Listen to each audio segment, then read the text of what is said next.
we start relaxed. And I guess the first thing I would like to welcome everybody on Zoom and in person. And special thanks to people coming here in person because you also brought very nice summer weather here with you. Then I would like also to introduce you to our local organizing committee that has been helping me to set everything up. So this is Elliot, Andres, Hannah, and Nate. You will see them also chairing some of the session and get to meet them here in person. And Nate will be joining us online. We also have many people helping us from the LISA group, and again, they will be chairing some of the sessions, so you will get to know them that way. And also welcome on behalf of Alberto Vecchio, who is the head of the group. He will join us in the afternoon and will give you a personal welcome from his side. Okay. Then, as a new chair to this group, I will give you a little bit of an overview, and this is meant for mainly early career scientists within our working group and newcomers. So you may have known this already, but the Astro working group is actually the largest group within the consortium, and we have more than 500 members. And the main goal of the group is mainly to foster work on astrophysical questions that will be addressed with the LISA data in the future. So as this goal is pretty big, we have a huge variety of expertise across the group working on different astrophysical topics. And this range between exoplanets to supermassive black holes in binaries, but also multiples. And we have expertise of people working on modeling the entire universe. And of course, our work of the group closely correlates with the cosmology working group and the fundamental physics. And of course, we collaborate with the waveform group and the LISA data challenges. So I have the link for the consortium, LISA consortium user guide, where you can find more info on our group, but also on all the other groups. I will post it later in the chat. So how we are organized. The group is run by 4 chairs, and this is myself. I took over Heisen Elements starting from this calendar year. Then we have Lucia Mayer here with us, Marta Volonteri.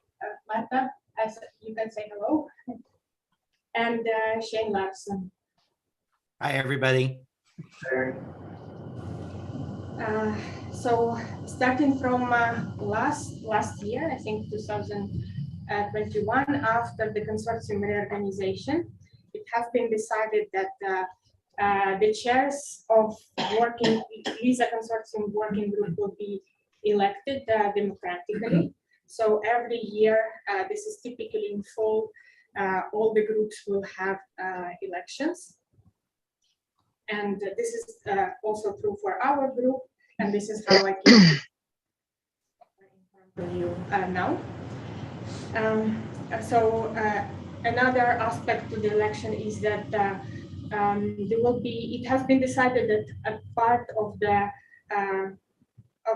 chairs should be early career scientists, and how many depends on a specific group. But for our group, we aim to have 50-50, so 2 senior chairs and 2 junior chairs. So this fall we will have elections, and this academic age balance, we will likely call for an early career provide you more info later on via email. So again, you have the email, how to reach to the chairs, how to reach to the group if you have any communications.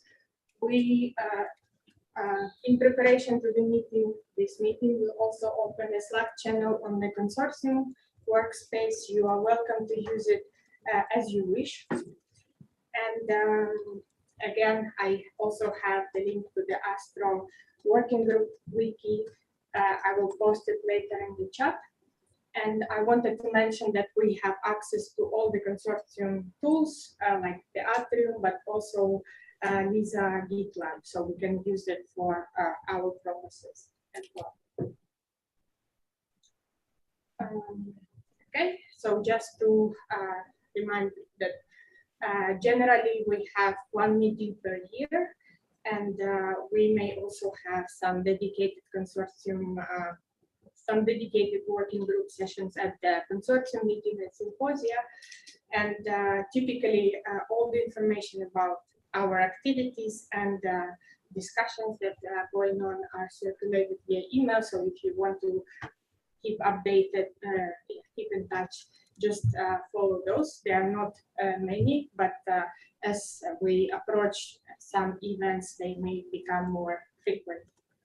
And our main activities so far have been, in addition to the networking and exchange of the results and so on, the preparation of the ESA astrophysics white paper that has been submitted, I think, on the first days of March, and which will tell you a little bit more on the process and on the work that has been done. From the last year, we started discussions on the pre-ESA EM observations. And this is done in collaboration with the multi-messenger, multi-band astrophysics work package. So yeah, if you see that acronym, this is what it means. And we keep this discussion split for now into two groups. So stellar multiples, and this group is led and organized by Heisen Elements, Thomas Cooper, Kevin Birch, Tyson Wittenberg, and Tom Prince. And we have a group dedicated to supermassive black hole binaries that is led by Delphine and Alessandra. And you will hear updates from both of the subgroups later today. Yes, and we have sort of started already discussion on having big collaborative astrophysics working group projects, and the big goal of this meeting is to actually start work on those. So there will be significant time dedicated to the project during this meeting. Yeah, so this brings me to the goals. Yeah, and why the program is came to be as it is. So first of all, we wanted to keep you updated on our group, but also on the group with which we collaborate, closely collaborate. We wanted to give the opportunity to early career scientists to showcase their work and recent results. We also wanted to dedicate time to overview as much as possible the work that we have done on the Astro working group at white paper. Introduce you a little bit to the multi-messenger, multi-band astrophysics work package and LBC group. So hopefully we will establish and straighten our collaboration. As I mentioned, we would like to really kick off and practically do work on Astro working group projects starting from this meeting. And we also kept significant time for open discussions. And this really meant to be as open as possible. So we want to give voice to everybody because we understand that during the meetings and discussions, it may be hard to introduce new topics, for instance. So this is really an opportunity for you to speak up because I don't know, for instance, your favorite topic may have not been included in this meeting. So again, if maybe some of the organizers can help me and post the link to the open discussion Padlet. This is a tool that, let's see if I can. So this is a tool that is meant, that is meant just to collect the discussion topics for the organization purposes, so that we can, for instance, divide time equally for everybody, and yeah, without any preference. So please use it. We will specifically use it a bit more. You have one day to populate this Padlet with your favorite topics. So I will now, I think, okay, so before I give turn to Lucia, I only wanted to mention for people on Zoom regarding the Zoom logistics. So you have all the Zoom links embedded in the program, but you can notice that the Zoom links are the same. Okay, you only need to log in the time blocks between coffee break and lunches. So if you notice, for instance, in these time blocks, the link is the same. So we will try to remind you to log out and log into a different thing, but basically before and after lunch or coffee break, it will be different. This is the rule of thumb. And I also wanted to mention now for in-person attendees that we have organized, we will coordinate some dinners after the meeting. You're very welcome to join. I have started to circulate the Google Docs so that you can sign up, and that mainly serve for us to know how many places we have to. So again, I will post it in a Zoom chat, and if you can already sign up, you can communicate to the restaurants how many people will come. I think that's all. So,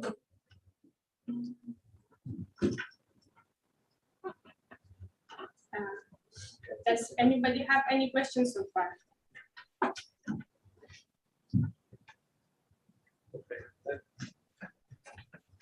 Hi everyone, I'm Lucia Meyer. I'm gonna just briefly remind everyone what was the purpose and idea behind the white paper. In the next session, we will hear a summary of the content of the white paper from the coordinators who led the different chapters. So before we go into that, we decided to remind you about the philosophy and the goals of the white paper.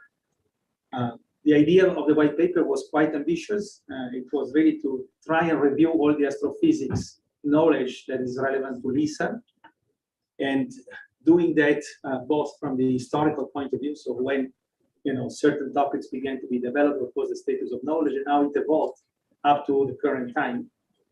And then, of course, by doing that, we also wanted to establish a contact between the LISA-related science and different fields of astrophysics, which are connected, but they maybe are not as connected as you should be in practice, such as high energy astrophysics or areas of cosmology and so on. Now, the idea of the outline was really to focus on first, the knowledge that needs to be developed in a prioritized way in order to be useful for the work packages. There are work packages that are specific tasks in the LISA consortium, and they need input. And by focusing on the right questions that are directed to the work packages, the white paper also has a useful service towards them. Then, of course, there is the important aspect of having a contact point between the astrophysics community, LISA, and the other communities that are involved. In LISA, the other working groups such as cosmology, fundamental physics. So some of the topics that we cover also border with that.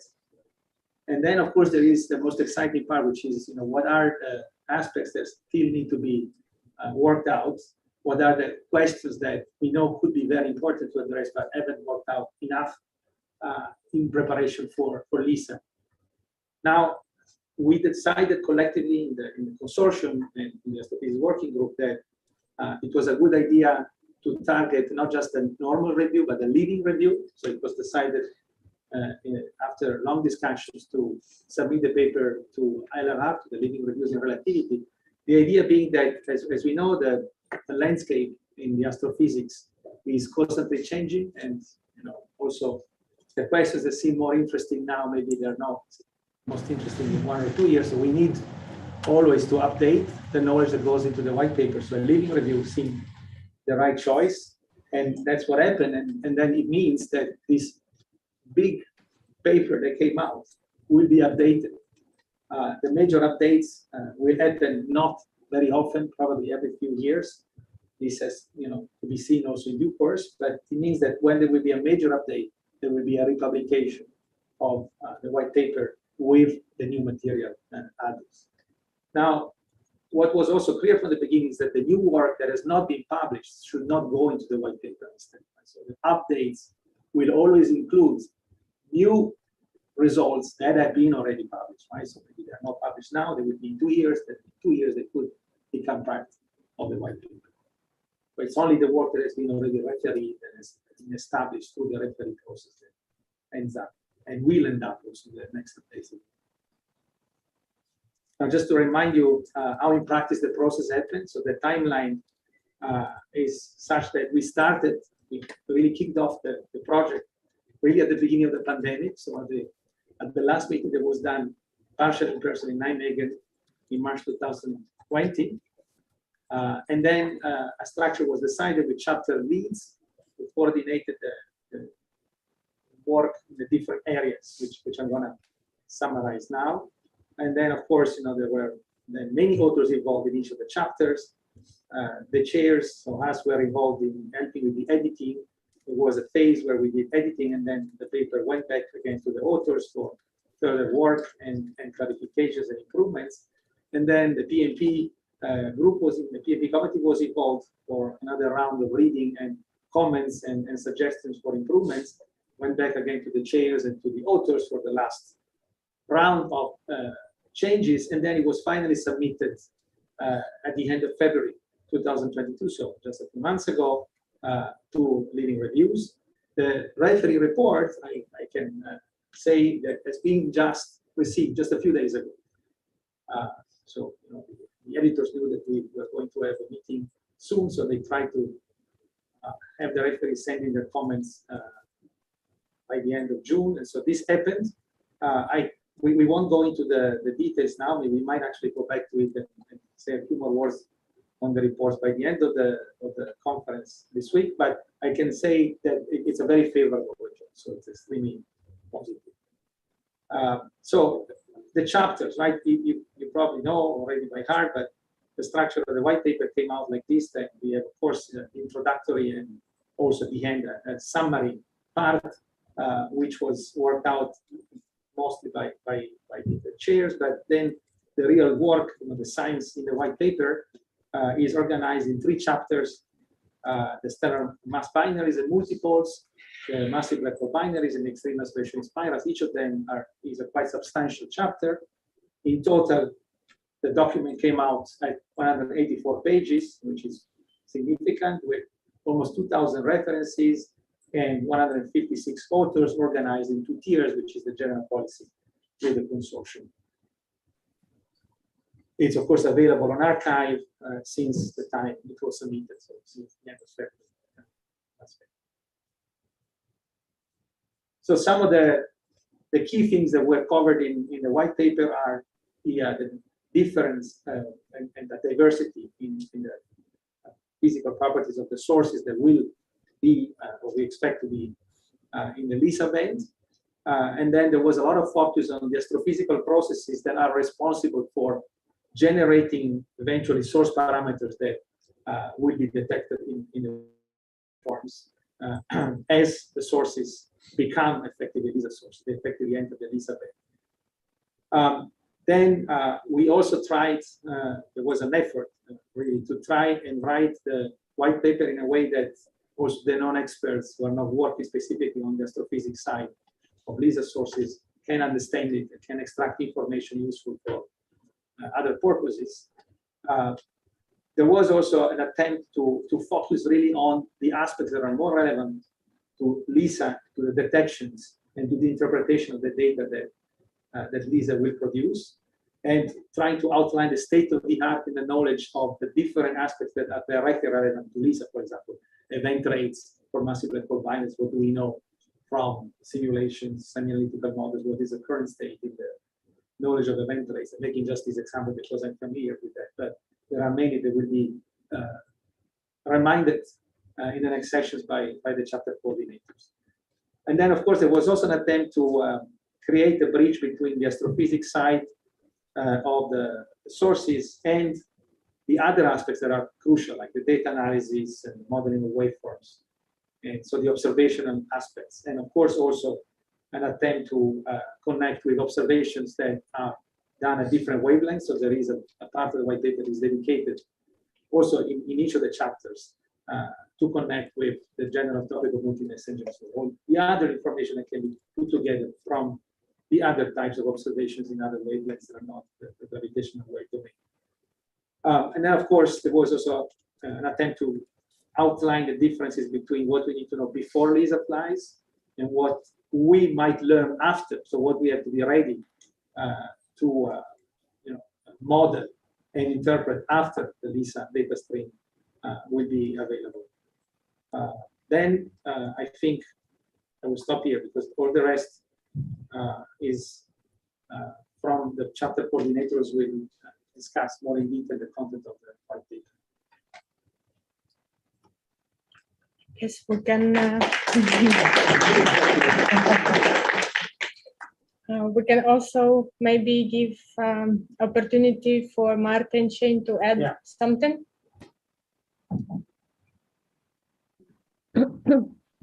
So perhaps, well, this has been extremely exhaustive. Just a note that the updates from the chapters are only from chapter 1 and 2 and not chapter 3, only because we asked the coordinators to focus on what is needed for the projects that we're starting. And since the projects mostly deal with, the current projects mostly deal with massive black hole binaries and stellar binaries, that's why we made this particular choice. And we hope that perhaps during this meeting, there will be also some project on extremely intermediate massive ratios spirals. And so next time we will have an update on that chapter of the white paper.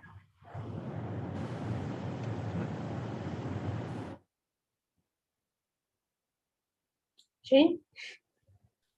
Yeah, no, I don't really have much to add. I would like to, on behalf of all the chairs and everyone involved, really extend thanks to everyone in the working group. It was a tremendous effort over the course of a very long and difficult time in the world. And it's a lot of very impressive scope about what LISA is going to be able to do in astrophysics. And so really the kudos is to everyone in the working group who participated, because I think it really illustrates and showcases how important LISA will be in astrophysics. So all of you should be very proud of the work you did. We're very happy to see it coming to the end.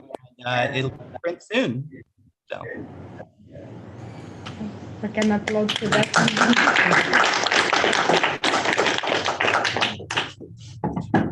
Yes, we have some minutes before the next talk, so we can take questions if you have any, for instance, regarding on both white paper or organization. Is there a good plan of how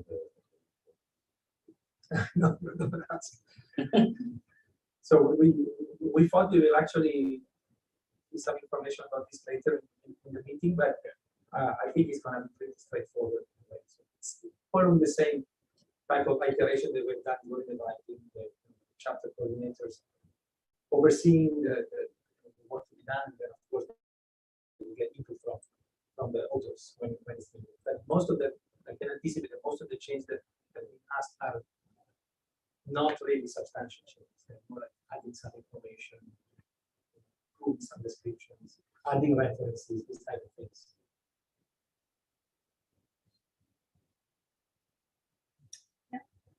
Feel free to raise your hand also from Zoom.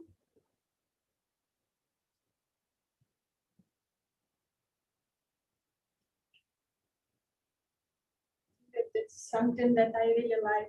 Well, of course, it's our first big project, and all the rules and authorship and such is has been set for the first time, and I guess it will be subject to evolution and updates.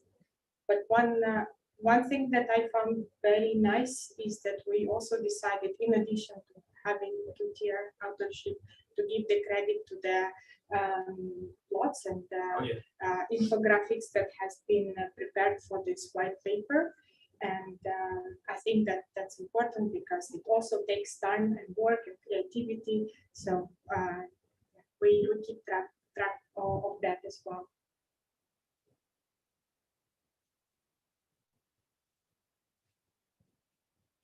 Okay, any other questions?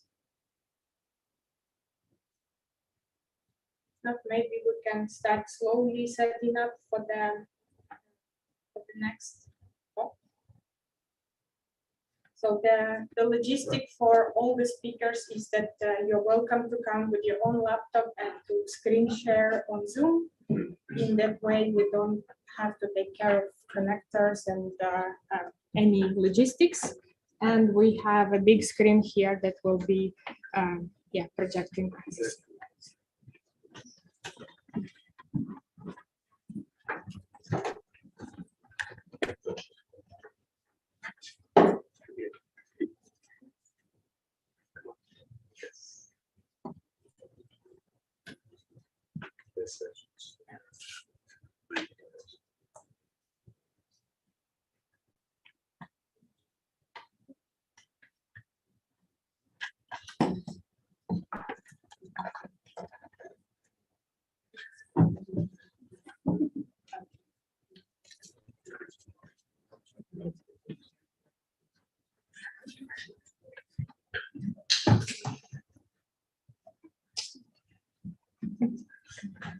So we start. You have a chair. Hi, so I'm Shweta Bhagat and I'll be chairing the session. We'll be talking about overview of scalar binaries and multiples with Lisa, and the discussion will be led by Basis Brothers, Thomas Cooper, Thomas Stiles, and Shepard. Thank you very much. So we're going to do it like in the school, the one and the other. Thanks a lot to the organizers for giving us the opportunity to have this nice meeting here. Valeria and the rest of the group were organizing all the logistics. That's a lot of work on your side. So what we were asked by the organizers was to review the content of the chapter, the first chapter on the stellar binaries and multiples that we expect to be observed with Lisa. This is, of course, there are 4 names here, the 4 of us that we're going to give the update, but in reality, the work that we are going to present is the work of all the authors that contributed to this chapter. I want to say up front that all the slides are very, very light on references. And that was done in purpose because we want to point you to the actual chapter where all the references are there. And we didn't want to have slides full of references and then forgetting one. So here is the overview. For all the details, we go to the paper itself. So I think I can give the speech to Thomas afterwards. Okay. So just to say a few words about why stellar binaries and Lisa, why are they interesting? So stellar binaries, stellar mass binaries of short orbits is one of the main science objectives of Lisa. And actually they are the more abundant observable source that we expect to see. And in fact, it is the only guaranteed source of gravitational waves that LISA will observe, right? And the primary population of sources is the galactic population of compact binaries. So here we're talking about all kinds of binaries with periods between below 30 minutes.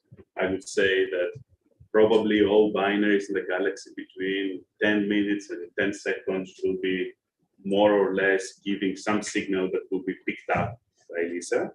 That does not mean that all of them will be individually resolved. Most of them will not. The rest will contribute to a gravitational wave foreground.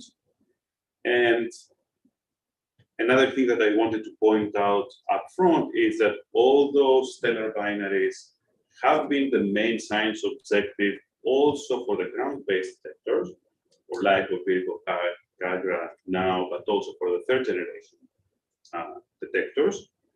LISA and the ground-based detectors are not comparable and competing in that sense because they're observing different things. Ground-based detectors, because of the frequency response, they are looking at the last stage of the coalescence of two compact objects, neutron stars, black holes. While with LISA, we see much earlier phases of the evolution of the binary, including of the sources that ground-based detection will see, but also binaries that include white dwarfs, non-degenerate stars, binary interacting binaries, triples. So they are probing a much more physics-rich set of sources. Finally, a very interesting point that we should keep in mind is that LISA will have very strong synergies in the context of stellar binaries, both with electromagnetic observatories. LISA will have a decent localization capabilities, which means that we will be able to see the same sources in both electromagnetic and gravitational wave and improve the constraints that we can put. But also with ground-based detectors, LISA and Einstein telescope have more or less the same timeline based on the latest updates. So they should be operating at the same time. I think the important thing is that LISA will start a little bit earlier, or that Einstein telescope will be after the end of LISA. And why is that? Because some sources that might be observable by Einstein telescope and they're relatively close to the galaxy in the local universe will be observable beforehand by LISA. I'm talking about binary black holes. We're going to go into a lot of these details in what follows. The talk will have 4 sections. First, Thomas Torres will introduce the different classes of binaries that will be observable by LISA. Then I will take back the stage and talk to you about how we think so far, which is our understanding of how these sources are formed. Thomas will talk about synergies between LISA and other observatories. Sylvia will go through all the scientific objectives, what we can achieve with LISA in terms of new knowledge and what we need to do before LISA will be taking data. And then Thomas will take back the stage and hopefully we'll have a lot of time to have a long discussion. Thomas, I will stop sharing and maybe you can share if that's okay with you. Thank you. Let me just share my screen.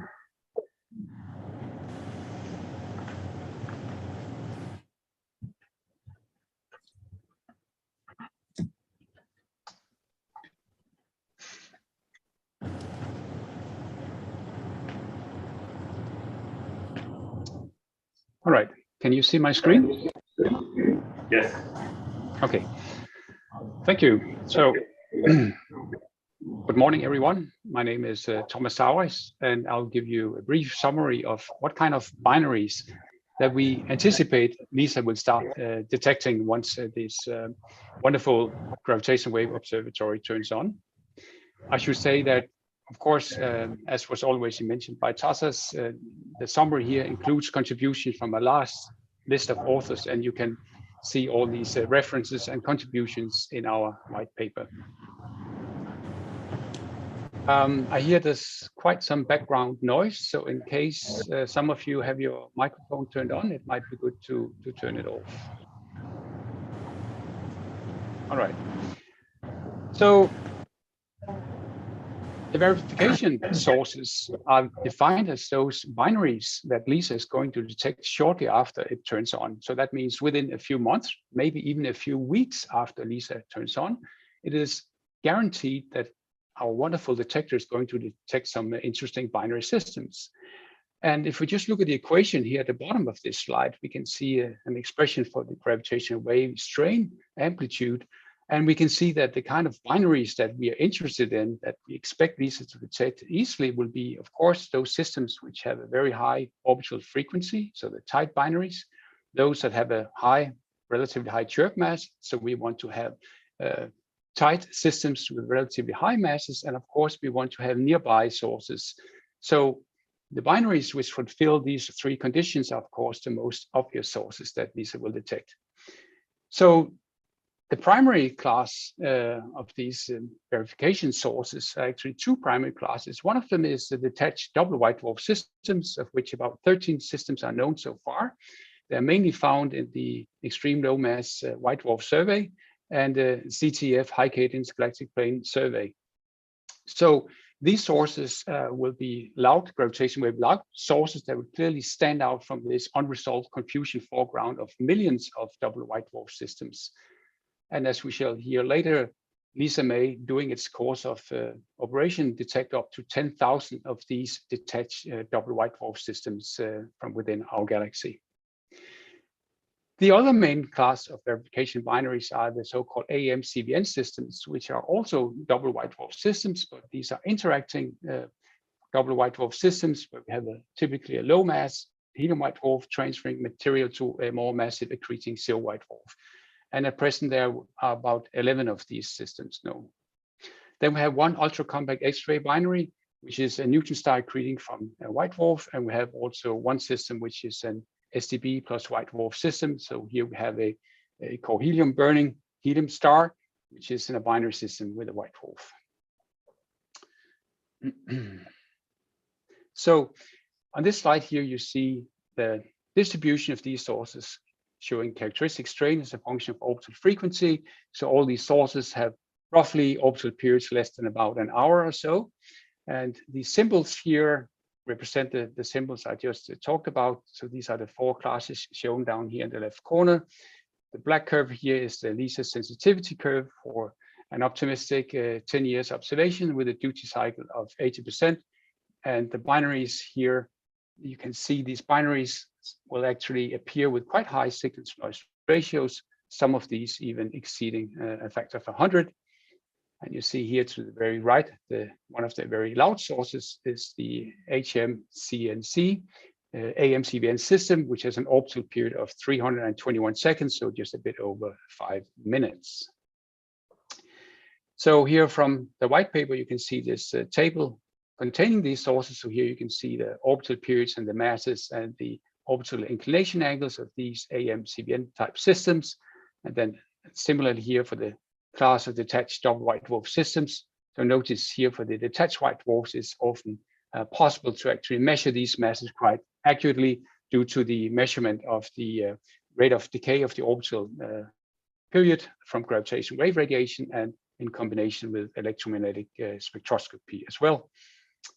So the distribution of these verification binaries on the sky, you can see this map here. So here the galactic plane is plotted here with a full black line, and you can see these sources, how they are distributed on the sky. So they are mainly in the northern hemisphere.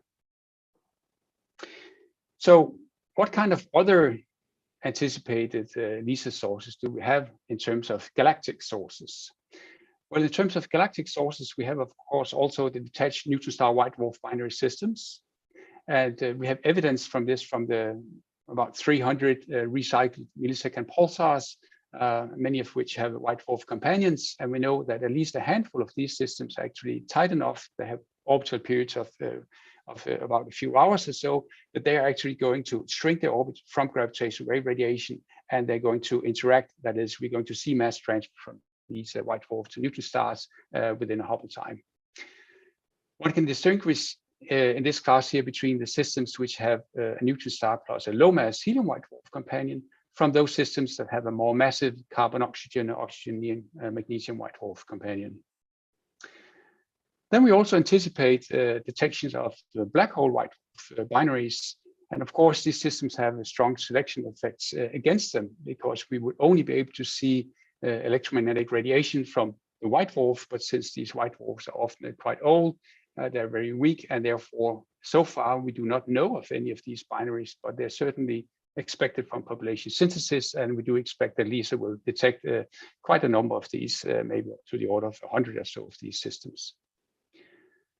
Then we have the detached double neutron star systems. In our galaxy, we know of the order of 20 of these systems so far, and at least 10 of these will merge within a Hubble time. So they will also are also expected to turn up in the LISA band, not the systems that we know, of course, but some of the similar systems with shorter orbital periods. Finally, we can also expect detached black hole neutron star systems and double black hole systems. And again, we don't know of any such systems in our galaxy, but they're certainly expected from population synthesis. And finally, we also anticipate to detect the double black hole type binaries in from extragalactic sources. So these systems that are going to show up in a high frequency gravitational wave detectors, such as LIGO Virgo, and also with the Einstein telescope and Cosmic Explorer. So these systems will show up at smaller gravitational wave frequencies, so up to a few years before they actually enter the high frequency band of the LIGO detectors. They will be observable by LISA. So just a few words on, for instance, the detection of double neutron star systems. So how do we know for sure that LISA is going to detect some of these systems? One can do a very simple exercise. The merger rate of double neutron star systems in our galaxy is a number which is being highly debated. But one can take, for instance, assume a simple coalescence rate. Let's say, for instance, of 10 such mergers per year. And because these galactic double neutron star systems will typically show up in the LISA band about 1 million years prior to their collapse, when their orbital frequency corresponds to a gravitational wave frequency of a few millihertz. This means that if the merger rate is 10 mergers per million year, we should expect of the order of 10 of these sources to be within the LISA band. And one can then do some simple simulations of the distribution of these sources in our galaxy, and one can make plots where you can see the number of expected sources to be detected, depending on this merger rate here and depending on the signal to noise ratio of the LISA sensitivity curve.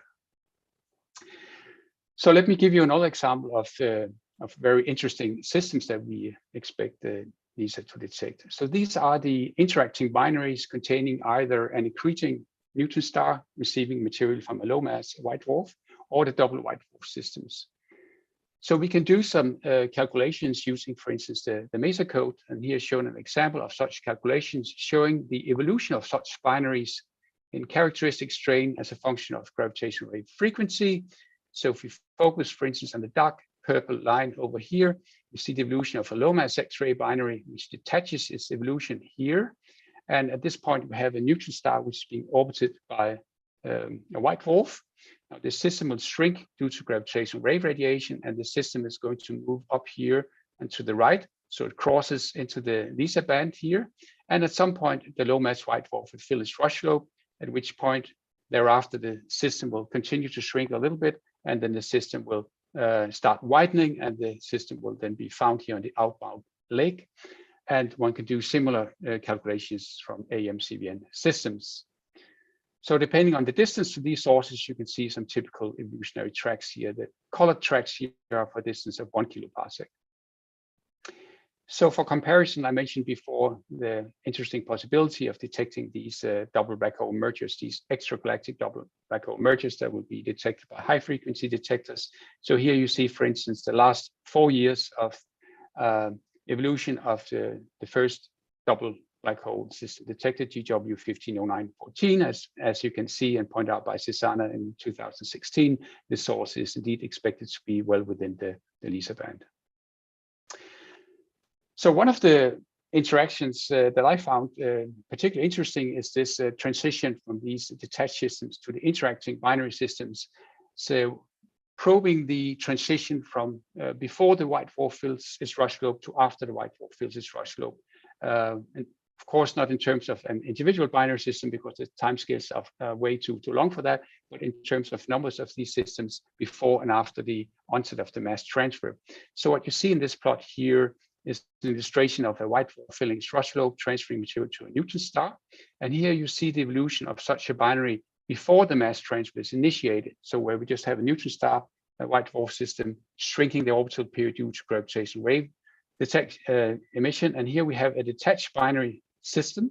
And at some point here, marked by this green circle here, this low mass helium white dwarf, depending on its temperature, the white dwarf will then fill its rush slope at a given orbital period corresponding to a gravitational wave frequency, in this case here between 1 and 2 millihertz. And then there's a very interesting competition going on in this binary system. So there's a competition between the shrinking of the orbit due to gravitational wave radiation and the widening of the orbit due to the extreme mass ratio between the low mass helium white dwarf and the accreting neutron star, which is typically more massive by a factor of 10.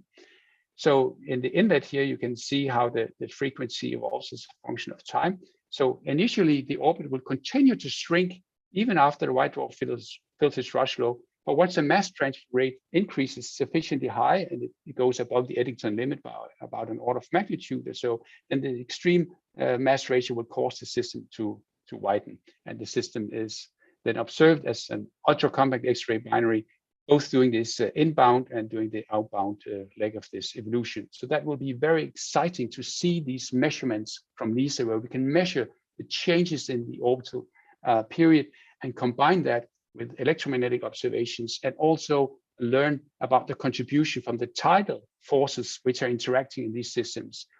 In our white paper, we discussed that these tides can actually account possibly up to 10% of the orbital period derivative. So that will be exciting to see. So very briefly, again, here you can see the evolution of gravitational wave frequency as a function here of the so-called dynamical chirp mass. So this is again for an ultra compact X-ray binary system where the white dwarf fills its rush slope shown here in blue that defines time equals 0. And then you can see it just takes a few million years for this ultra compact X-ray binary to reach its maximum gravitational wave frequency before the system will start widening again. And this is doing this widening of this phase that we will have this negative dynamical chirp mass that will be measured by LISA as well. So we expect far more systems here on the outbound leg because the evolution of the system here stalls or it slows off significantly compared to the evolution before reaching the highest frequency here. So other potential sources that we anticipate that LISA could detect from within our galaxy are helium star binaries. So again, these are these SDB stars, typically with a white dwarf companion. We will also expect to see these period bouncing CVs, which are basically accreting white dwarf systems with a low mass main sequence star that has gone through a mass transfer phase and they reached the minimum orbital period of the order of 60 to 80 minutes or so, and then these systems will start widening again, and these are called period bouncing CV systems. We also hope to see detections of exoplanets and white dwarfs around some of our compact objects in our galaxy, and that can also be found by LISA. There is even the suggested possibility to see the effect of an inch-spiral in a common envelope, where we actually see the stellar core of a star losing its envelope, emitting gravitational waves from an inch-spiraling compact object. This is a bit more speculative, a bit more exotic, but there has been suggestions that this might be possible to detect such events with LISA. And finally, and not least, we have the possibility to see many interesting triple and multiple systems where we have triple or more components It could be compact objects, it could be main sequence stars, it could be combined with brown dwarfs and exoplanets, and it would be a plethora of possibilities of detecting these systems with LISA. So this was my little contribution here, and I'll give the word back to Tassos. And in case there's some questions, I guess we can take them afterwards during the discussion session.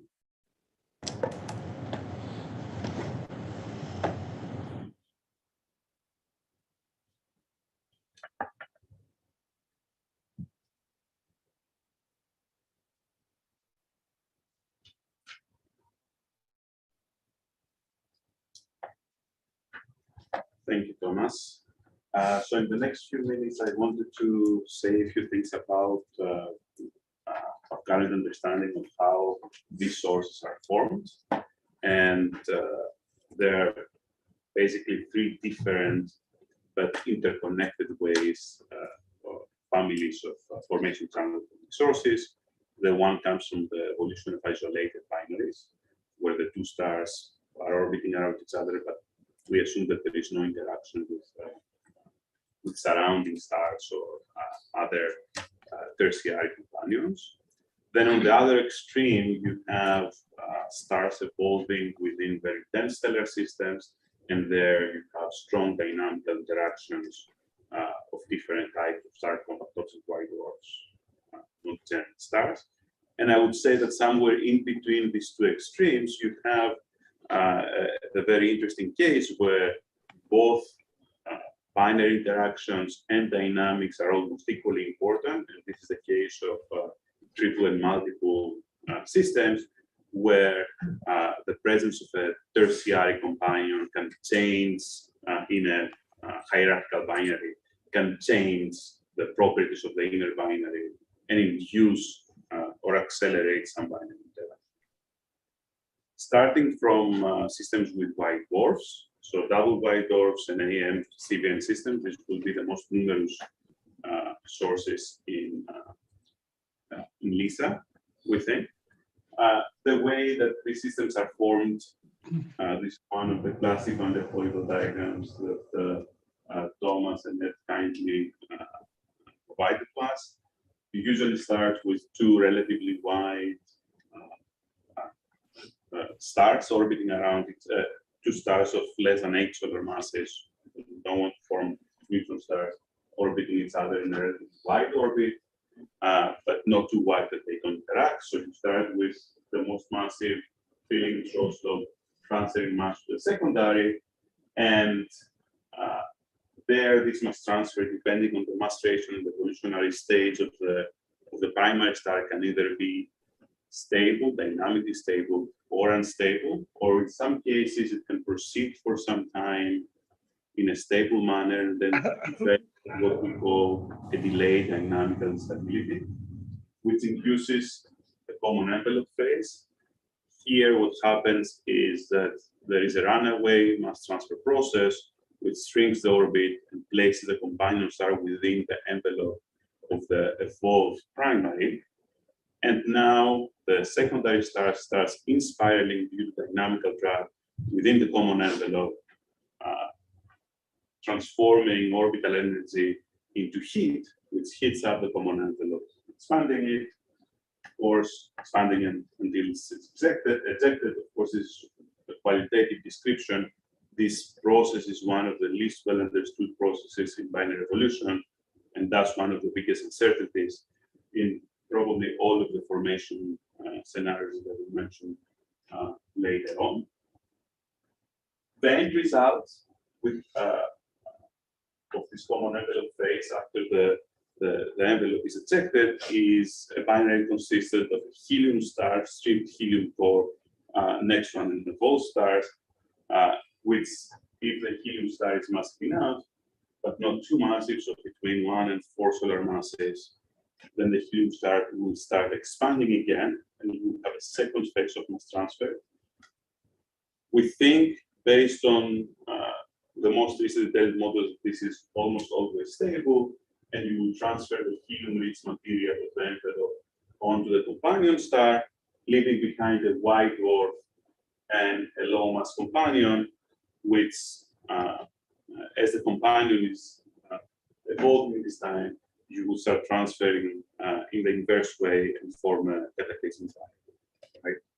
So depending on, again, the mass station, the evolutionary states that this mass transfer is initiated, you can have either a stable or unstable mass transfer and effectively lead either to the formation eventually of an AM-CPN system up there, or to a double wide dwarf system down here after going to a common envelope, perhaps a second case BP mass transfer.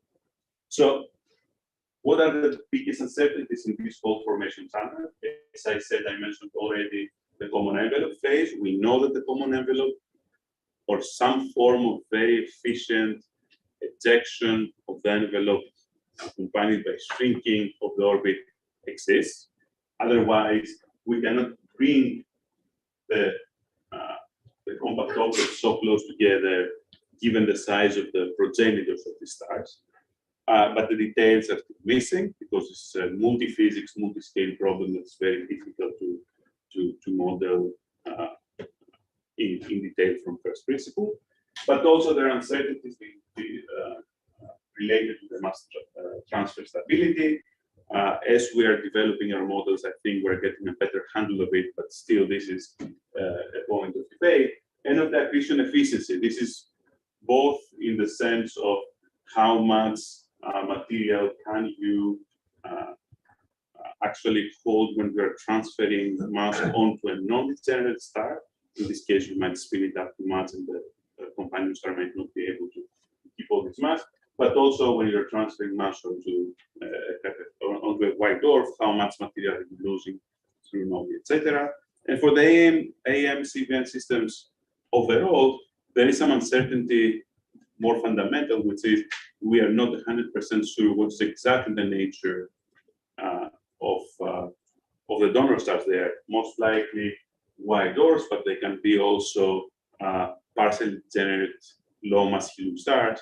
They can be main sequence stars that started getting stripped late in the main sequence phase, so they have helium-rich material now in the surface, and they're close to the end of the main sequence.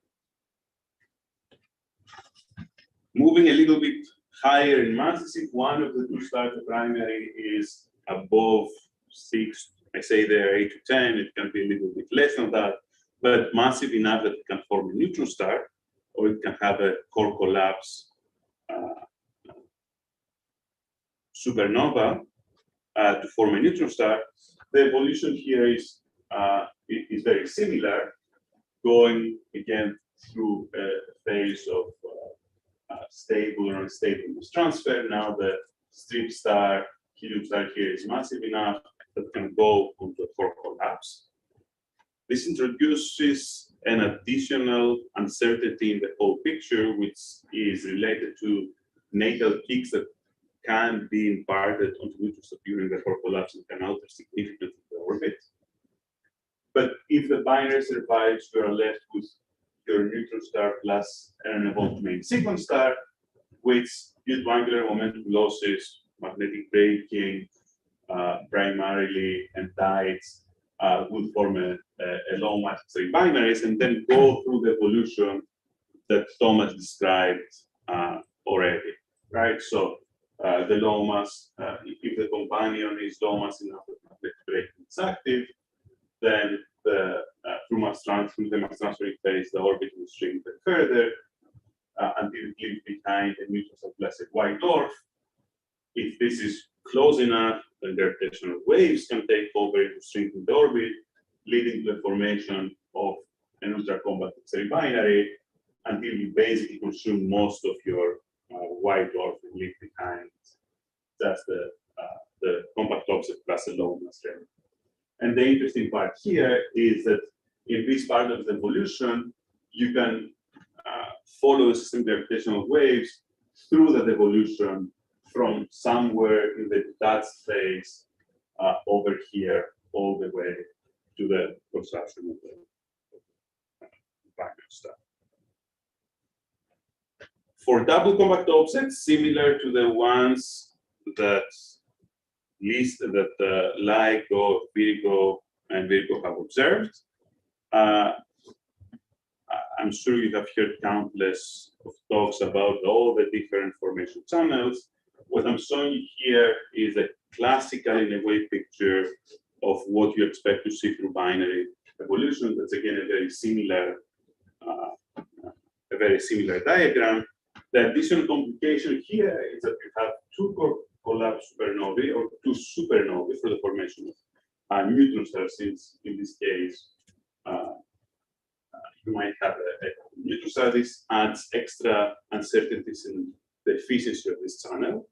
So there is a question. We know from single pulsars that these young neutron stars are receiving very strong kicks of the order of hundreds of kilometers. But is this really true for the systems that end up forming these binary compact objects?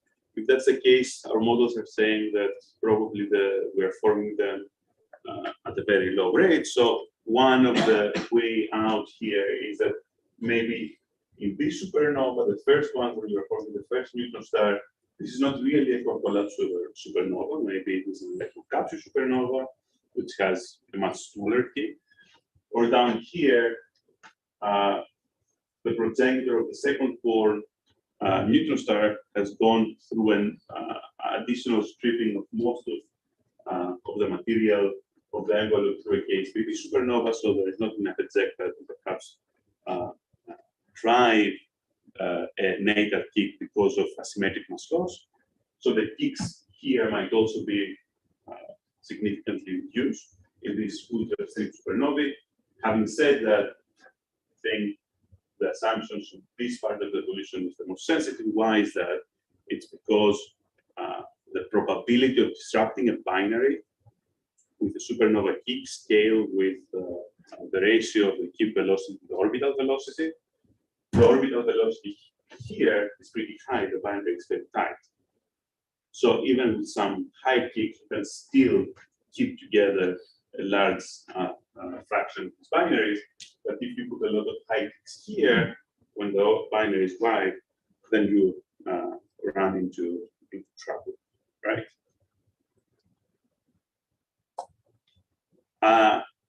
I mentioned at the beginning formation of binaries in dense stellar systems. There has been countless papers related to LIGO about how this might be even the dominant formation channel for the binary black holes that we have observed, still open to debate. And there are two general categories of general pathways of how this might happen within a globular cluster. If the cluster can keep a large fraction of the black holes that is formed into it, so if the black holes are not receiving high kicks and ejected through the cluster, then these black holes will sink to the center of the cluster because of dynamical friction. They will form almost a semi-separate subcluster of black holes and some stars, and then they will start having strong interactions, forming binaries and then single binary interactions until they form very tight merging black holes. And in this case, you might be able to even keep some of these merger products and have second generation black holes. And that would perhaps explain some of the very high masses that we have seen in LIGO. If in terms we cannot keep a large fraction of these black holes, then there is an alternative that through dynamical exchanges in single binary interactions, you tend to always kick out, you tend, not always, you tend to kick out from the binary the lowest mass component and replace it with a higher mass one from the three stars that are interacting. At the same time, shrinking the orbit and increasing the mass, and that can favor the formation of binary black holes, right? This is for the formation of very high mass compact objects, but we're interested also in white dwarfs or in compact objects or in compact binaries of lower masses. And that can happen through the whole evolution of the globular cluster, again through these dynamical exchanges, but you can also have dynamical mergers. So in these three-body interactions of single and binaries, one white dwarf might be fly through a red giant because of the large cross-section that it has, and lead to a dynamical common envelope and the formation of a compact binary. So we expect that some estimates give you that tens of white dwarf binaries will be formed through this channel will be observable by LISA. But one should keep in mind, having said all this, that the stellar mass that we have in the globular cluster in our galaxy is still very small compared to the total stellar mass. So although we have very good evidence that the formation efficiency in globular clusters is much higher than the field, we expect that the vast majority of the binaries will form from field stars. And that leads to the last point, which is that combining dynamics and binary evolution can give you additional pathways to forming interesting compact binary that will be observable by LISA. The one I already mentioned, you can form triple systems within the 10 stellar systems, and that increases a lot the cross-section that you have for further interactions. So although you might have only a few stable triple systems formed in globular clusters, the cross-section is very big, and if you form them, then you expect to have a similar interaction rate compared to the single binary, which is the most important. So triple systems within the dense stellar system play a role, but also we do know that the majority of stars in the fields, they do have tertiary companions, and under given circumstances, this can lead to interesting dynamical interactions through primarily the Zeidel-Bose-Brito mechanism, which leads to cycles of increased eccentricity and changes in the inclination, and this can accelerate, shrink the inner binary, drive to additional mass transfer episodes, increased heights, etc. So if we put together all this knowledge that we have so far, we can get some estimates about the numbers that we expect to see for each one of these systems. And there are two ways to do it. The one is what Thomas talked already, with empirical rate estimates. So given how many binaries, let's say double pulsars we see today, you can get an estimate about how many there should be out there, observable by LISA, and the same you can do for binary black holes and for neutron star white dwarfs. And the other way to do it is through binary population synthesis. There you put your numerical models together, you evolve millions of binaries, and you count how many of them become the way you want. And one can do this exercise. This is a table for globular class for the galactic field binaries and globular cluster binaries. On the left column, it is how many of these types of binaries you expect to have in general in the Milky Way. On the right, how many you expect to detect with LISA. And you can see two things, that one of them, white dwarfs are clearly the most common sources. The other is that the uncertainty is pretty high. And I have to stress that for some of these are numbers that are coming only for one or two studies. So once we get to the level of the number of studies that we have today for LISA, for LIGO, this uncertainty will grow even larger. And there are 5 different kinds of uncertainties that you might have in these binary population studies.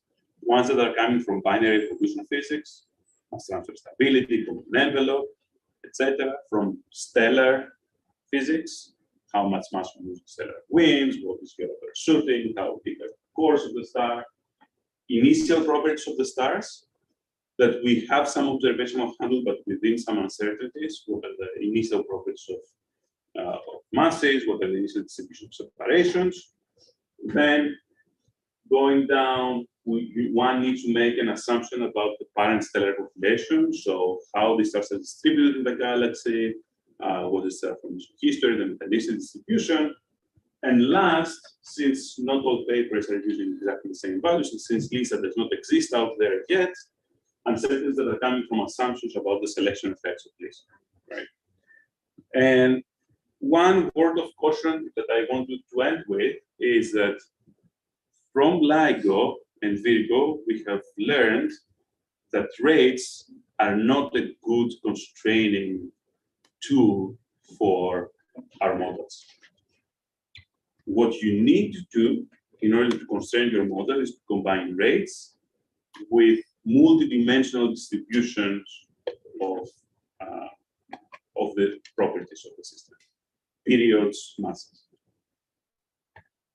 For LIGO, we didn't start doing that until after the first detections.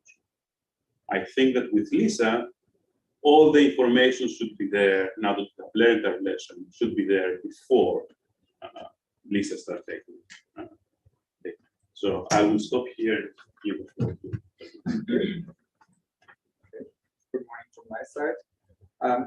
We're already running quite late, so I will probably pick up the speed a bit. Just a few slides on some highlights of synergies. We all know that LISA is awesome. I don't have to convince you about that, but LISA is better if you combine it with other resources. And that's both on the electromagnetic side, but also on the gravitational wave side. And I want to just, over the next couple of slides, highlight a few of those synergies, which I think LISA will have in flies. And just generally, Tassos already mentioned that I really don't want to go into detail. When we talk about synergies for LISA, we're not talking about like, oh, this is a favorite binary here and there's another favorite binary here. We talk about really population synergies, right? So we see the double white balls. The number of expected sources is in the order of 10,000s. Some of hundreds of those will be detected in the electromagnetic wave bands as well. So that's something I think really point out. We're talking about populations. And different resources kind of probe different phases, right? We have seen this before. There's a detached phase where maybe radio and optical, and then there the accreting phase and the X-ray binaries where X-rays come in. So different phases are probed by different resources. So let me just start with some highlights, starting with the ultra UV optical infrared. And I think the power of knowing the distance is really a game changer. Lots of these sources, especially double white balls, they won't trip in LISA, right? So that makes it very hard to get a trip mass unless you have the distance, right? There's the degeneracy between distance, inclination, trip mass. You all know this better than I.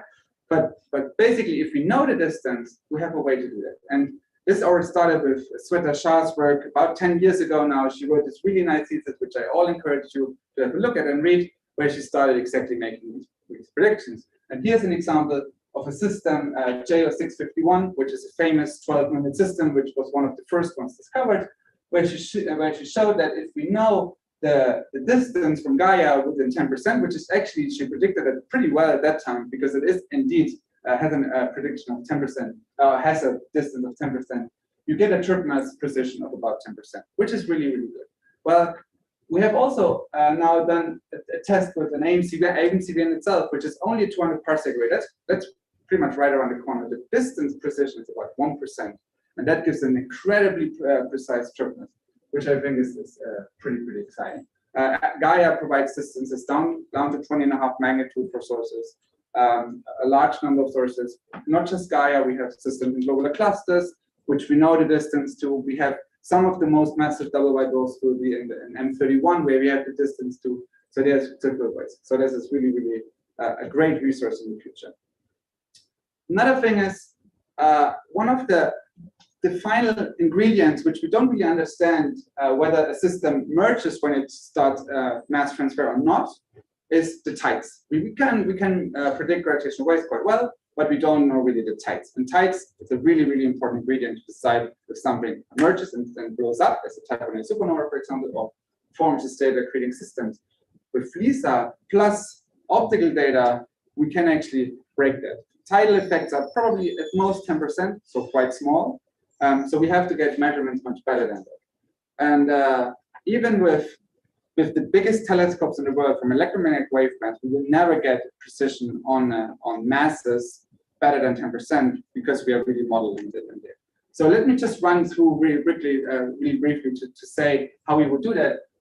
On the optical UV side, we get actually the distance, for example, from Gaia. We get the mass ratio from electromagnetic observations, for example, through ellipsoidal deformation and these kinds of things. We'll get the chirp mass from LISA. If we have the distance, we combine that, the mass ratio plus the chirp mass, which gives us a very precise component mass, sub-percent, well below 10% precision. And that allows us to predict the orbital decay from gravitational waves alone. We measure the orbital decay over 10 years. Here's a nice example from Kevin Birch's work on a 7-minute system, where you really see the orbital decay as it goes down over 10 years. That's a sub-percent precision on the orbital decay. And then we combine them, what predicts, what we measure, and the difference is our tidal effects. And that's something I think is really, really exciting to see when it comes up in the future.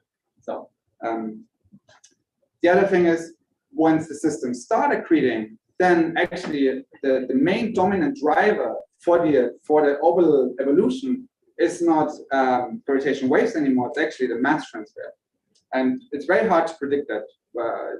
We don't really know. Here's a simulation by Katie Breivik from 2018, and once we have the chirp mass from Gaia, assuming we have a Gaia distance, and we measure the orbital evolution, we can actually disentangle them. And it's the same idea, and I think that's pretty exciting for the future to do that. And she predicted actually that about up to 50 accreting white dwarfs AMCVN systems with periods below a few minutes will be able to detect, which is, again, talking here about a population, which is pretty exciting. So optical infrared is cheap, relatively cheap. We have telescopes across the world. Even one of our astrophysics working group chairs has a telescope where he can observe some of the verification systems. But there are limitations. There are limitations to the optical observations. For example, in globular clusters, crowding is a big issue. The dust in the galaxy is an issue. And then where some of the systems are very faint in the optical, especially accreting neutron stars are very faint. So then when other wavelengths come in, for example, the X-rays. X-rays are really, really good if you talk about accreting neutron stars. Accreting white dwarfs accretion produces a lot of X-rays. When we look at the globular clusters, they're well studied in X-rays.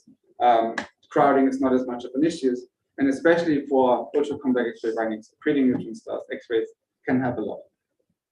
Just to give a few examples, electromagnetic wavebands can give us the composition of the donor star, for example, because there's this discussion whether we have helium or carbon oxygen white dwarf donors. Chirp masses from gravitational waves, if we know the distance, can help to distinguish the mass transfer efficiency. These donor stars, these donor white dwarfs, they started out at 0.5 solar masses roughly. When we see them, they are like stripped down to a few Jupiter masses sometimes. So where does all the mass go? Mass accretion efficiency. If the mass is lost, we would expect a low mass neutron star, 0.4, 1.4 roughly. If the mass is actually kept, if it's a conservative mass transfer, we expect very high mass neutron stars. Something like that. We can't test for the electromagnetic wave bands. It's very hard to measure neutron star masses. With a chirp mass from LISA, that's actually something we'll do if we have the distance again. And another thing is identifying black hole accretors. It's there.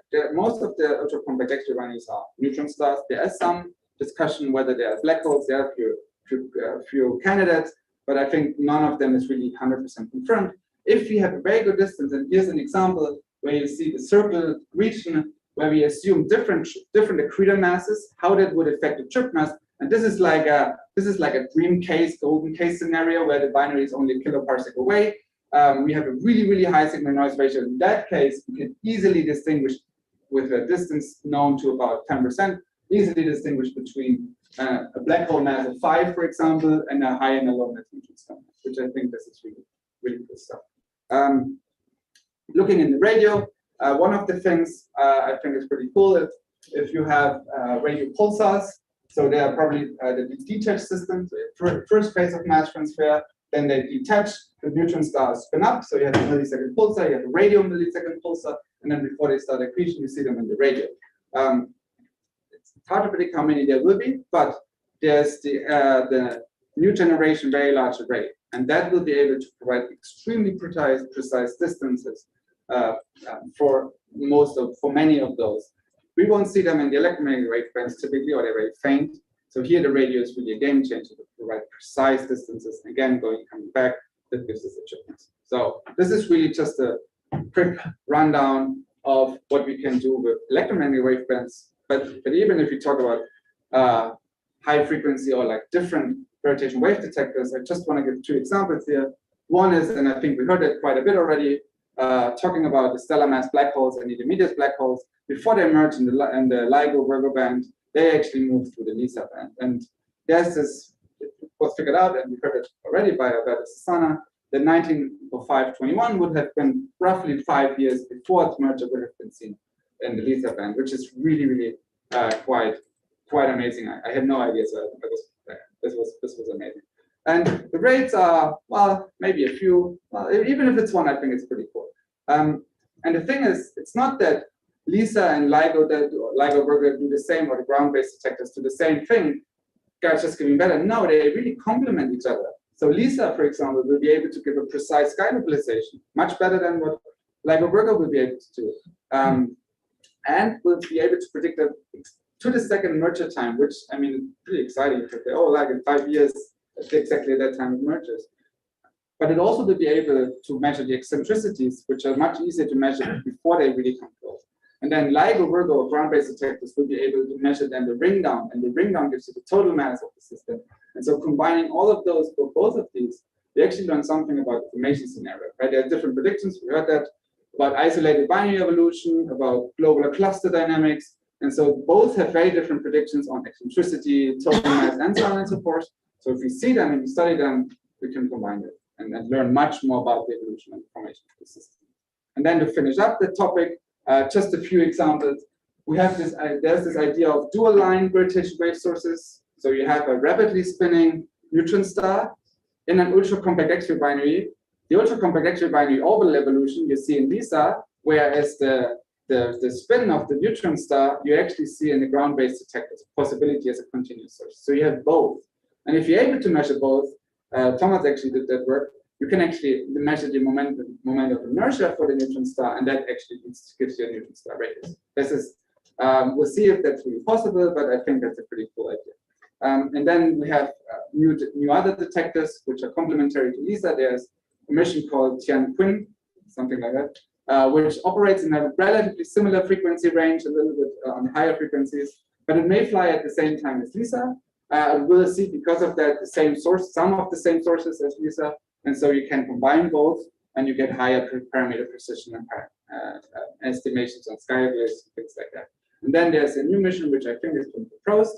It's Dekiko, I think I put it wrong, but it's a DC kind of frequency in between the ground-based detectors and LISA.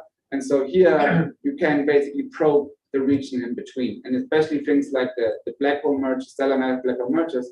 I showed you the numbers. The numbers are not, like, there won't be a ton of them unless we're completely wrong with the estimates, but they will have a much higher SNR in these kind of DC hertz frequencies between LISA and the ground-based detectors. And so they're kind of the gold mine, and we should see many, many of them, which then will go down. So there's this kind of natural bridge between LISA and the ground-based observatories. And so these are kind of just a few small review of the synergies, and let me now hand over to Celia.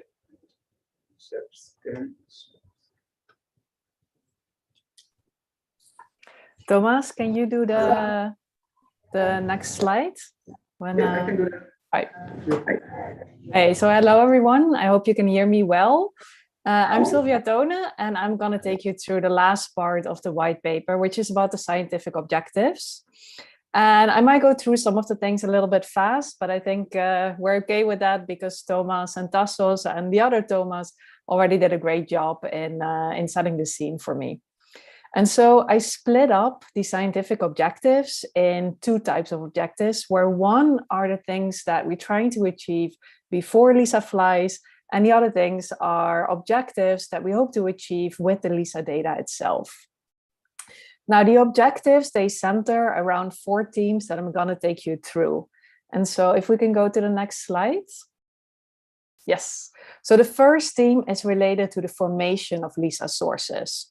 So anything that happens to these sources before they end up in the LISA band, and in a way, anything that happens to these sources such that they become LISA sources.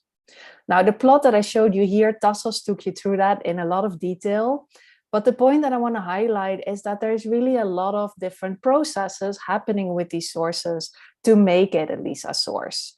And for example, for double white dwarfs, it can be anywhere between 1 mass transfer phase up until 4 mass transfer phases. So as Tassos already said, this already makes it immediately clear that one of the big uncertainties and one of our main scientific questions is related to these mass transfer events. Now, in the plot, you also see roughly 2 types of mass transfer, one denoted by RLO, right, rush loop overflow or stable mass transfer, and the other one denoted by CE, so a common envelope or an unstable phase of mass transfer. And this is important because these different processes have different effects on the evolution of the system. So in the stable mass transfer, for many systems, the orbit would widen, while for common envelope evolution, we typically expect a strong shrinkage of the orbit. And that also has a strong effect on the masses of the double white dwarfs that come out on the other end, because if we have a low mass helium white dwarf, that star is stripped in a much smaller orbit than if we have a very massive carbon oxygen core that comes from a much larger star. Now, the other question that we have here is, if there's mass transfer, how much of that mass can actually be accreted by the companion star? And if mass is lost, how much angular momentum is lost? And again, this determines the orbital evolution of the system and really determines the demographics of these sources. Can we go to the next slide?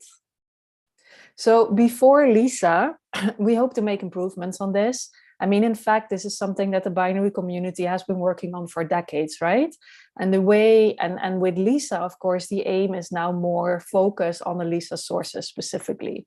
So the way that, that we try to make progress here is by doing detailed calculations of these binary interactions, for example, with detailed stellar evolution codes.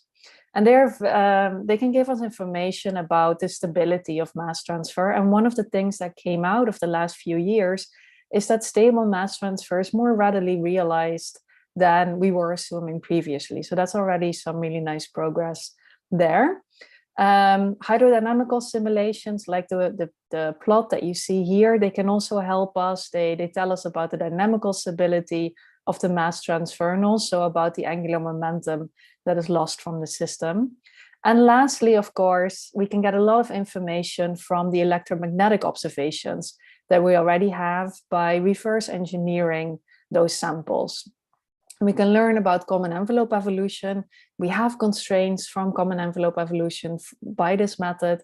And we can also learn, and we have learned about the accretion efficiency. So also here, there is coming forward a picture of the dependency of accretion efficiency with period, for example. Next slide, please. Now, post LISA, I think the situation will change very much. We will still, with the LISA data, we'll be able to do this reverse engineering of the binary population. But the thing that will change is that we have a much larger sample to play with, right? So if you currently look at the double white dwarf population that we have, then it consists of about 100 sources, while with LISA, this is going to go up to several tens of thousands, right? So this doesn't only give us a better accuracy in the demographics of this population, but it also allows us to look at subpopulations and, for example, look at mass dependencies in this. Now, the other thing to keep in mind is that the current sample is very much biased towards low mass white dwarfs and also hot white dwarfs that are very bright, which is also giving us a skewed understanding of the formation of double white dwarfs. So with LISA, again, it's really exciting that this is going to improve because there's far fewer biases. And I think the thing not to underestimate is also that with LISA, these double white dwarfs are selected in a homogeneous way, which is also really helpful when studying these populations. Next slide, please. The other thing to mention is the common envelope evolution. This is something Tassos talked about as well. One of the most uncertain phases in binary evolution, especially important to make compact binaries. And the main scientific questions that we have here is which systems are actually able to eject the common envelope and which ones will lead to a merger. And if they survive this common envelope, what is the final orbital separation that we have? Now, the pre-LISA objectives are, to learn more about this, and we do that with hydro simulations. The hydro simulations can be in 3 dimensions, global simulations, but also the last few years we've seen the arrival of 3-dimensional local simulations. So they can zoom in, for example, on the start of the common envelope phase and study the break of synchronization, and also the arrival of 1-dimensional hydrodynamical simulations. The advantage of this is that it can include multiphysics that cannot or more difficult to include in the 3-dimensional simulations. Of course, reverse engineering of the observed samples I already mentioned. And the other thing that I think is really exciting is that from transient astronomy, there's now about a dozen or so transients that are linked with common envelopes and with mergers, where also we can get information about the stability of mass transfer and the onset of common envelope and mergers. Next slide, please. So post-LISA is also very, very exciting.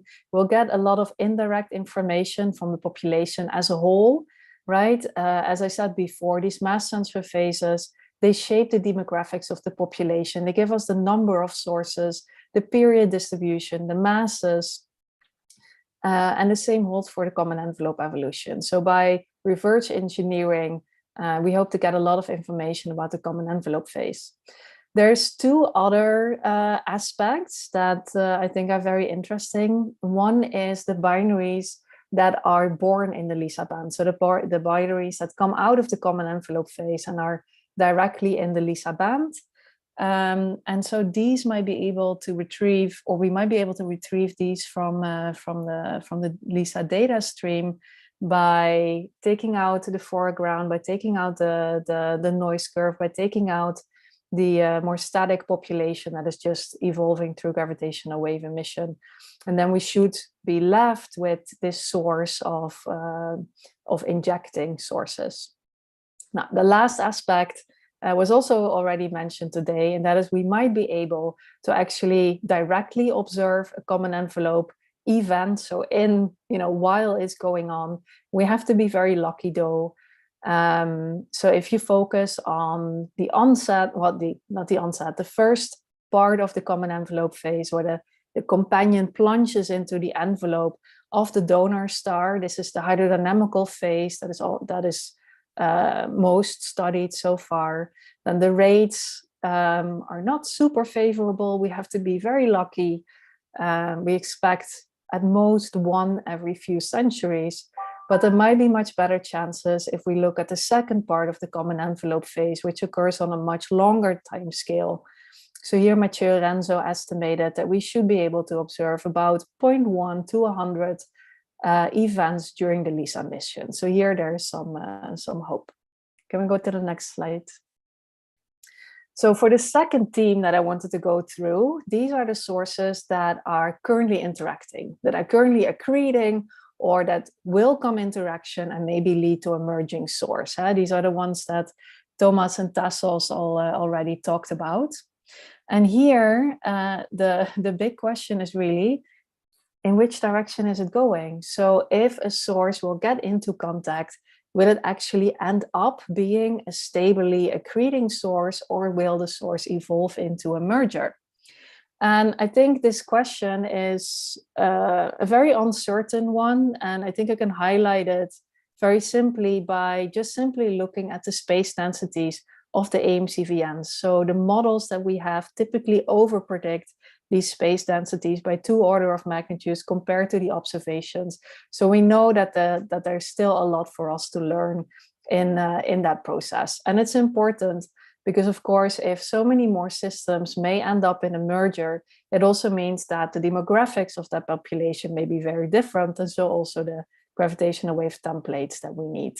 Next slide, please. Yeah, so just to mention the complications, why we have this big difference and why it hasn't been solved yet. Some of these have already been mentioned. So one of the very big aspects is how the accretion actually takes place. Does the mass transfer directly hit the companion, maybe spin up the companion, or does the system form an accretion disk before, which you see in the figure here? The advantage of such an accretion disk is that through tidal interaction, angular momentum can be put back into the orbit, and therefore the orbit doesn't shrink as much and avoiding a merger. Now, tidal deformation or heating of the donor star also affects the mass transfer because it will change the structure of the donor star. So here there's a very clear objective before LISA to start including not cold white dwarfs in these simulations, so not zero temperature white dwarfs. Other issues are the fact that many of the magnetic white dwarfs have a large magnetic moment, that there is irradiation, or that there can be irradiation in these systems. So the accretor star may irradiate the donor star, that leads to bloating, ablation, or even evaporation, again affecting the mass transfer rate. So these are all difficulties that we try to overcome before LISA flies. Next slide, please. So the bottom line of showing all of these uncertainties is to show you that there's many things that affect the orbital decay, right? So it's not, for these sources, it's not only gravitational wave emission, but it's really the interplay between the gravitational wave emission and the mass transfer and the tidal interaction. I think Thomas already went through most of these slides, but in short, the post-LISA objective for us is to disentangle the chirp in these separate components.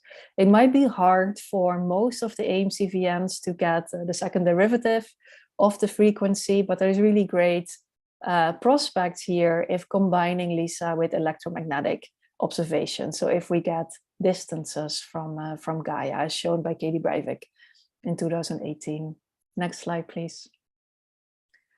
The other aspect is, of course, the merging sources. We would be very lucky if we actually observe a merger in LISA itself, just because of the rates, but we still can get a lot of interesting information from these sources just by looking at the population as a whole. We know how the orbit of the detached binaries will change, and so we can estimate what the galactic merger rate is and what the masses of these merging double white dwarfs are. Now, of course, one of the reasons why we're interested in these merging double white dwarfs is because they can give rise to transients, supernova type 1a and type 1a like transients. And there's two things that I want to highlight here. One is that for the supernova type 1a, we are focusing more on the massive white dwarfs. Because for a massive white dwarf, it has a higher density and you get more luminous transients, which you need in order to get a supernova type 1a. So currently there's maybe a few supernova type 1a progenitors that we know about, but with post-LISA, we expect to have of the order of a few hundred double white dwarfs with these high masses that should merge within the Hubble time. So this really should change the field here, that we have more information on how many of these sources there are and what their characteristics are. The last thing to mention here is an alternative channel of getting transients, which is collisions that can occur in stellar clusters or multiples. And before these collisions, there may be several close encounters or even eccentricities that LISA can observe. So this would also be very interesting to pin down those channels. Next slide, please. All right. My third theme is related to neutron stars and black holes. This is because in the other two channels, they're not the majority of sources, so they get a little bit less attention, but there are some specific things that we can learn from the neutron stars and the black holes. Of course, the supernova kicks were already mentioned before. Here the questions are really, what is the magnitude of these supernova kicks? What is the orientation? Is it randomly orientated or is there a favorable direction? And those things will really help for us to understand better what the origin is of these supernova kicks. Now, we'll get information from the number of LISA sources and their frequencies, but also from the position in the galactic disk. And lastly, also from the eccentricity. Yeah? So if a supernova kick doesn't disrupt a binary, it may leave an imprint by a very high eccentricity. And if such a source is born close to the Lisa band or in the Lisa band, then it will still carry a significant eccentricity that we may observe. For the eccentricity, that brings me to the next point, which is for white dwarfs and black holes. For these sources, we don't expect either a strong kick or not a kick at all. So we don't expect eccentricities, we expect tides to have circularized most of these binaries, but it's still possible to get white dwarf binaries or black hole binaries that have an eccentricity, but in those cases, it would pinpoint us to the formation environment from these sources. So either, so usually dynamical environments, so globular clusters or maybe multiples like triples. There's also another aspect that may provide us hints about the formation environment, and that can be through the masses of the stars. So if we find very high black hole masses, then that can be a link to having undergone multiple mergers, and this way we're cranking up the mass of the compact object. And another aspect can be that in these systems, in the clusters or the multiples, we may actually get a merger or a compact binary without having to go through these mass transfer events. And therefore, as you don't strip off mass, you also end up with a bit more massive object. The last thing is related to the equation of state of neutron stars. If Lisa finds a very high mass neutron star, then this may rule out some equation of states directly. And there's also a nice combination possible with the electromagnetic measurements that are coming from NICER and in the future STROBE-X and EXTB. They mostly, or they best constrain M over R. So if we have separate mass measurements, then that may be very helpful. Next slide, please. Next slide, yeah. One more. Little bit over time. So I'm coming to the last, yeah. Yes. So this is the last part, the last aspect where Lisa can help. This is objectives that we have not about learning from about these systems themselves, but actually using them as probes. One of the aspects is the IMF, the initial mass function. We usually assume that this is universal, but of course this is very highly debated. So here we expect to find about thousands of double white dwarfs with a chirp mass that allow us to check the IMF in different environments. It would also affect the foreground. I'll skip metallicity for time because the effect on double white dwarfs is much smaller than what we usually see for black holes and what we usually see for the ground-based detectors. And then there's the star formation history. That also leaves an imprint, which also means we can learn about it. And that's because massive white dwarfs form on a much shorter time scale than low mass white dwarfs. And so if our different components of the Milky Way have different star formation history, they may bias us to one population or the other one. Next slide. The last aspect is that we can use these sources to learn about the galactic structure. We expect to have thousands of double white dwarfs with an accurate sky position and a distance to actually map the Milky Way. There's expectations that we can measure the scale length of the disk and the bulge out to 10% accuracy, which is really awesome. And there's even will be an independent measurement that comes from the foreground. Okay, granted that this measurement is quite crude, but it's an independent measurement. And then as the last part of the slide said, we can even go further and get some detailed information about the disk density profile and information about the bar, which is very cool to see. Then one more time to the next slide, which will be the last one. So besides getting this information about the spatial parameters of the structure of the Milky Way, we can also measure the masses. You can kind of look at this as for electromagnetic measurements, we use mass luminosity relations. Here we can use mass versus number of double white dwarfs. And so, for example, this has been shown to work for satellites. So if the star formation history of the satellite is known, then the mass can be measured with an accuracy of about a factor 2. If the IMF is not known, then it's about an order of magnitude. And the last aspect is, again, very nice prospects from combining this with electromagnetic measurements, in this case proper motions, that allow us to make a rotation curve, and we can measure the mass of the Milky Way through that way. So that was the last slide, and then I'll give the floor back to Thomas.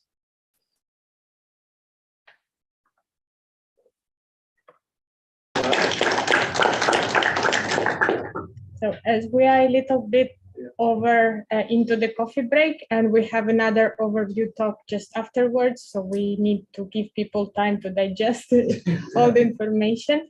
Shall we, because we have these 2 hours for open discussions, shall we just ask everybody to put questions either on Slack or on the Padlet, and we will pick them up tomorrow?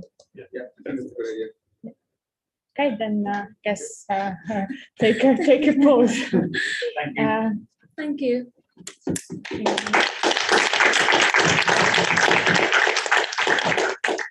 So for guys on Zoom, next block of talks will be on a different link. So you have to disconnect and reconnect with the link from the schedule. See you there.